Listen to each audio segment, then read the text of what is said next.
Welcome to Cocina con Mari. You want to learn how to make the chicken filling for pastelillos?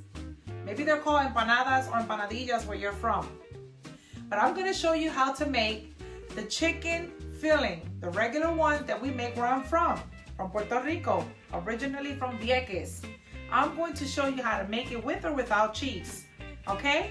Come on, let's get started. So we're going to start off with chicken breasts. I have 4 chicken breasts here, and then I filled it up with some water to cover it a little bit, cold water. Then I'm going to add about half a cup of vinegar, white vinegar. This is to clean my chicken. And then I'm going to add to that lemon, a squeezed lemon. Sorry, I'm trying to work my camera here.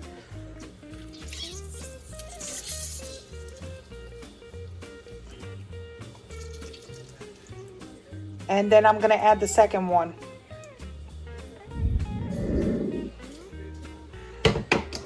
And then we're just going to move the pieces of chicken around in there, just to try to clean the chicken as much as I can.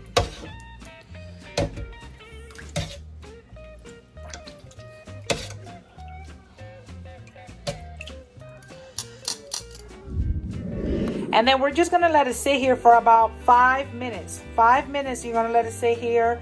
Let it, get cleaned out with the vinegar, the lemon, and the cold water. And then we're going to rinse it out. And then we're going to prepare for seasoning. Now that we let it sit for 5 minutes, we're going to drain.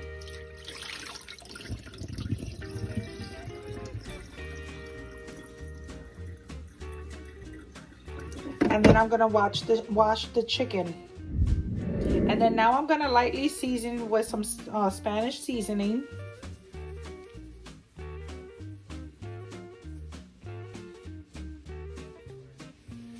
And then I'm going to flip the chicken over and do the same thing to the other side.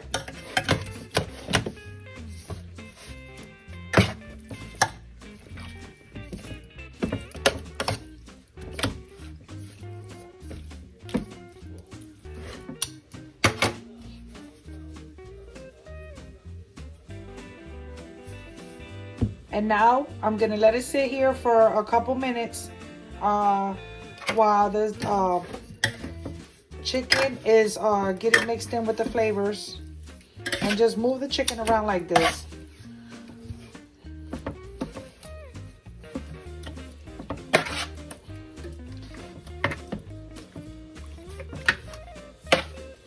It's just going to be a quick, light seasoning because I'm going to be using other ingredients that's going to give it more flavor.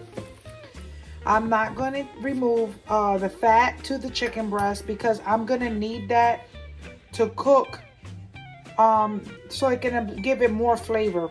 That's why. And then I'll remove the fat after it's cooked when I pull the chicken.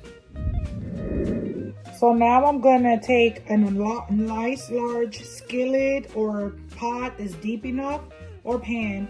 I'm going to add about a tablespoon of oil to 2 tablespoons. I'm going to let that heat up. And then it's going to take a couple minutes, and while it's heating up, I'm going to be adding my chicken. Now that my oil is nice and hot, I'm going to slowly add my chicken. It's probably a little too hot, but that's okay.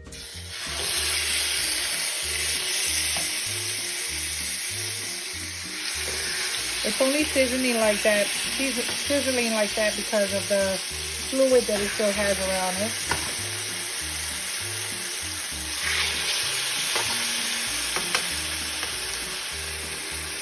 Sorry, I'm using both of my hands to hold the phone and record. At least until I can get a tripod. Tripod will be coming soon. And then, so now that the chicken's in here, we're going to let the chicken cook. I have a special pot that's like a pressure cooker. You can leave the lid partially open to let some of the steam out. I don't have to do that. I have this nozzle on it that I just turn and open it, as you can see. and it'll cook it like a pressure cooker, but it'll still leave some broth. If you need to add some more water in here, you can. You first put the chicken in. I start off with 1 cup of water and just 1 cup and let it cook like that. Putting the lid back on. Okay, so now that my chicken is done, now I'm gonna take my chicken, gonna cut off the stove, turn it around. I already had turned it around once, and as you can see, the fat that's on it is like a little bit only, so I'm gonna easily be pulling that in a little bit. It's easier to pull the fat out like this than when it's raw, because when it's raw it gets like slimy, so I just do it this way. So now I'm just gonna do that part, so I'll be back after. So now I went ahead and I cleaned the chicken. I pulled out the fat that I still had around. I drained the pot, but I did not throw the water out, the broth. I still had the broth right here. I'm going to go ahead and pull the chicken. Now the easy way to pull the chicken is you can easily go like this and break the chicken apart. You could do it this way, or you can do it by hand and pull the meat, or you can use 2 forks if you want to. I find it easy to go this way. So I do it that way, or there's another way with another gadget. I'll show you now. I also use my dough cutter, and with my dough cutter, I can easily pull and chop the chicken. So that's another way to do it. So this is what we want out of it. That's why I love using this instead. And you can just chop it up as much as you need it finely chopped, but this is what I'm going for, because this is what I'm going to be using to make my chicken pastelillos, empanadas, whichever way you call it where you come from. Okay, that's what we're going to do, and then I'm going to show you what I'm going to add to it. Okay, so this is my chicken broth that I have from where I cooked the chicken. And what I want to do is I want to try to get as much of the fat out. I don't want that fat, the grease, because if I do, you see all that grease? If I keep that, that's going to be in my chicken pastelillos in the filling. And then when you take a bite out of it, all that fat's going to be bursting in your mouth and you're going to get burned. And that flavor is not that great. So I'm just taking it and I'm slowly picking it out and draining it over here. And I'm going to continue to do that until I get a clean broth from it. So another thing you can do is you can take an ice cube. I don't have ice cubes right now, so I'm just using the frozen cubes of sofrito since I have to add the sofrito to the chicken anyway. And you can put the spoon in here like that. And what this is going to do is any fat that's left, any of the greasy water, because the broth is still hot, you should be able to pick up any grease from it. So I'm about to show you. It should have picked up grease. And then now I'm gonna add this to my chicken, and it didn't. So it's good that it didn't pick up. That means that I grabbed all the grease that was in there with the measuring cup that I first used. So now what I have left in here is the actual broth. That's what I want. I don't want none of that greasy stuff, because I'm gonna slowly pour this into the chicken mixture. To the pot with the chicken, I added 3 ice cubes of sofrito. I'm gonna take some of my broth and I'm gonna pour it in here, a little bit at a time. I have the heat on medium heat. You just want to do a little bit at a time, not all of it, because I don't want it too watery. I want it just right enough for the filling of the pastelillos. And then you can continue to chop your meat as much as you need it, where you find big chunks. And then we're just going to let this all cook, and the ice cubes start to thaw out into the mixture. So right now I'm going to make the chicken ones that's gonna have potatoes in it, como like a guisado, which is like a little bit like a stew, but it's not a stew. So it's like in a sauce. So I'm gonna add the rest of my broth to that because I'm gonna need broth to it.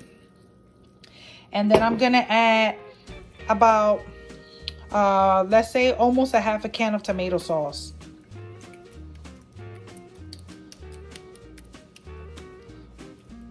I'm gonna start off with a half a can because I took out some of the chicken to make the chicken and spinach. I'm gonna add more tomato sauce.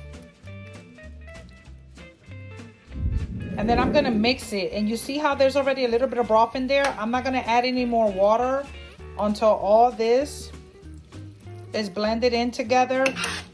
And I don't want it too dry and not too moist. Just enough. Then I'm gonna add 2 packets of sazon. One has color in it and the other one's more for flavor. And we're gonna stir that all in. Then I'm gonna add that much garlic. Because it's fresh garlic.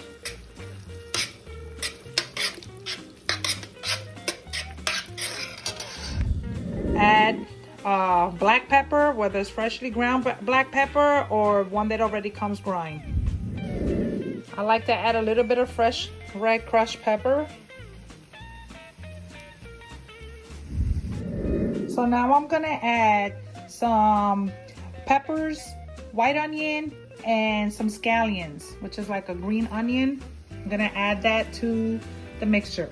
Not too much because I don't want the flavors of the peppers overpowering the flavor that's gonna have the chicken. That's a perfect amount right there. So now we're gonna add this. I just wanna show you what the potatoes, the size they are. They are really small.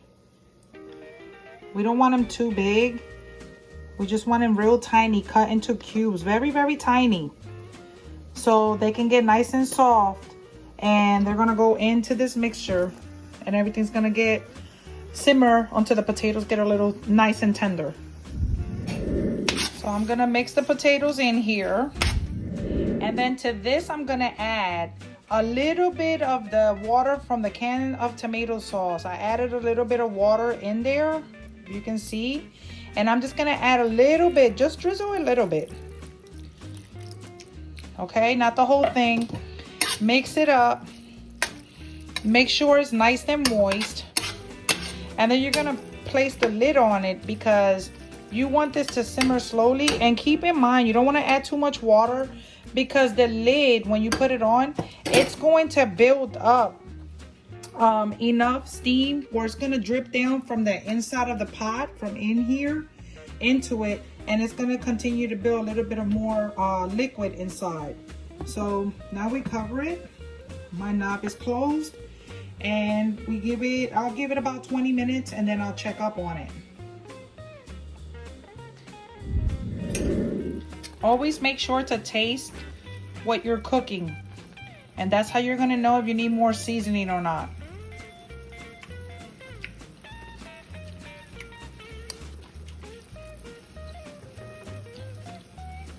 It tastes good, but it needs a little bit of more seasoning.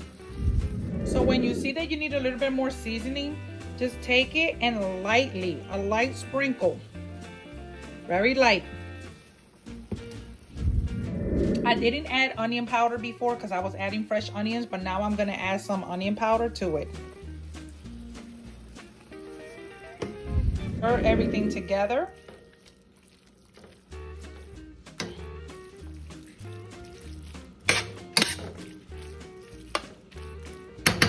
And then you can taste it again, taste it a little. And it tastes good, but what I'm gonna do is, I'm not gonna add any seasoning yet because you wanna let all them the flavors that you just added blend in. So let it cook for about 5 minutes or so and then taste it again.